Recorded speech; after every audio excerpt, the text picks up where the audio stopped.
Can you believe it's been a whole year since Star Wars Battlefront, the Classic Collection, was released? March the 14th, 2024. This game had such an insane amount of hype, it's not even funny. Oh my god, die-hard Star Wars Battlefront fans like myself were looking forward to this game. But somehow Aspire managed to drop a generational stinker with this. Oh my word. In this video today, we're going to be going through certain topics such as if this game is still worth playing or buying today if you haven't bought it already. What is the current state of multiplayer like? How can you actually play online with full lobbies, because you can do that, and we're going to be looking at the live player counts of people playing this right now today. So stick around for that and use the timestamps down below if you want to skip to any part or replay any part of the video. Please like and subscribe to the channel if you like this kind of content and enjoy the video. And let me know down in the comment section down below, do you still play this game? Are you planning on buying this game, or have you stopped playing this game completely? This is where the fun begins.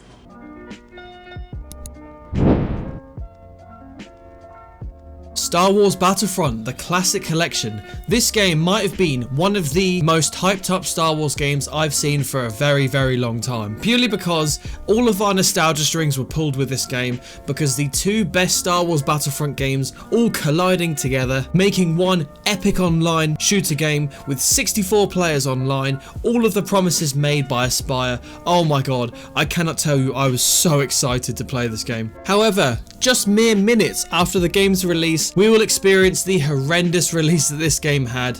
Oh my word. Let's rewind ourselves to March the 14th. What an absolute shambles. Looking at actual patch notes from Aspire's website themselves, they explain to us that at launch we experienced critical errors with our network infrastructure. The result was incredibly high ping, including probably 200 plus ping, which was mental, matchmaking errors, crashes, and some servers not actually appearing in the browsers themselves. They let us know that since launch they were working to address these issues and increase the network stability, and they will continue their efforts until the network infrastructure is stabilized to prevent further outages. This caused some absolute backlash on the community, which is fully expected, and it caused harmful comments online, backlash from the community, and people just refunding the game and never playing it again. The player count of this game absolutely plummeted. I've never seen a fall off like this within such a short amount of time. It was literally within a day or two. So let's rewind ourselves all the way back a whole year to March the 14th at 1 minute past midnight when we all logged in. Every single server had 200 plus ping. It was unplayable, not to mention the fact that there were thousands of people trying to get on, and each platform only had 3 or 4 servers each with absolutely zero crossplay. Why do they not include crossplay in this game? I will never understand that. Please tell me why. These couple of clips on screen here are from last year on release day, recorded by myself on the channel, and just look how bad the hit detection was. You can even see that I'm hitting them,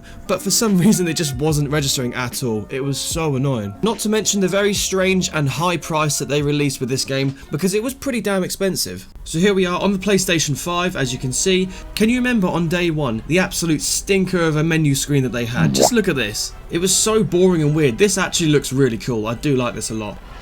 Battlefront 1, here we go. So, multiplayer. We're going to have a look at the player counts here, because I'm pretty sure barely anybody's playing online on console nowadays, but we'll have a look.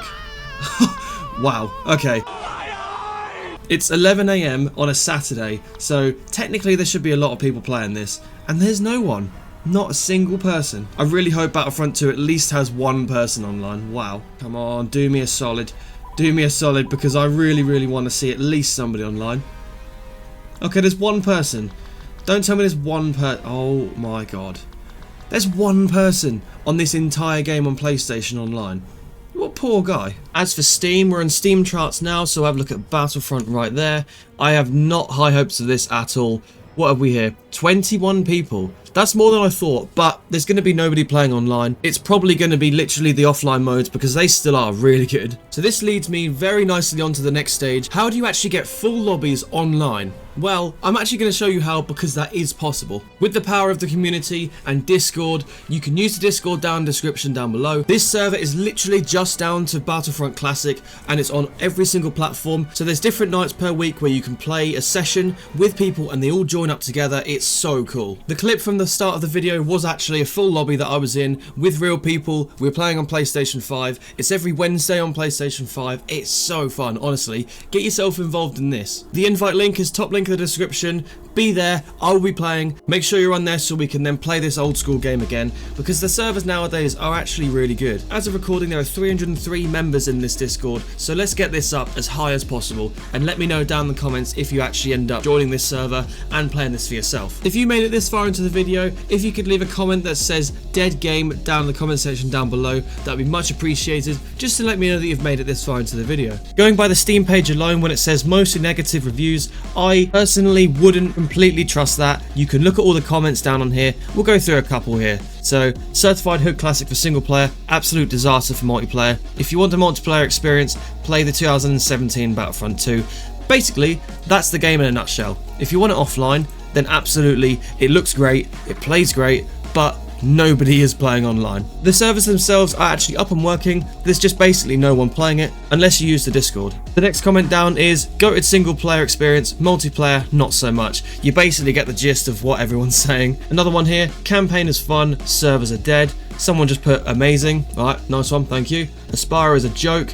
There is a lot of different ones on here. But this guy's got 312 hours, so he's pretty hardcore in this game, Jesus. There's been no updates since 20th of June 2024. This game was an expensive con. Do not purchase. Wow. So, take that how you will. Even after all the updates that were supposed to have fixed this game, it's still a glitchy mess and does not do the originals justice. I kind of agree with that, to be quite honest. There's a lot of negative reviews here, not recommended, not recommended. One of the worst things that I have on this, just look at this. If I type in Battlefront on here, look at the prices. So, this costs £29.33 if you buy both sequels, so the OG Battlefront 1 and 2 and the new Battlefront 1 and 2 from EA, you actually save money. You can buy all 4 of those games for cheaper than this game alone. That is absolutely nuts. So the real question you might be asking yourself is this game actually worth buying? Is it worth playing today? The only thing I will say to you is, if you want to play it on Switch or consoles or anything like that next gen, I would say 100% yes, but you might be disappointed with the online servers unless you use the Discord, which I highly recommend. And if this game was any cheaper, or if it was put on offer, I would say yes, buy it. Strangely enough, the original Battlefront 2 has more players on that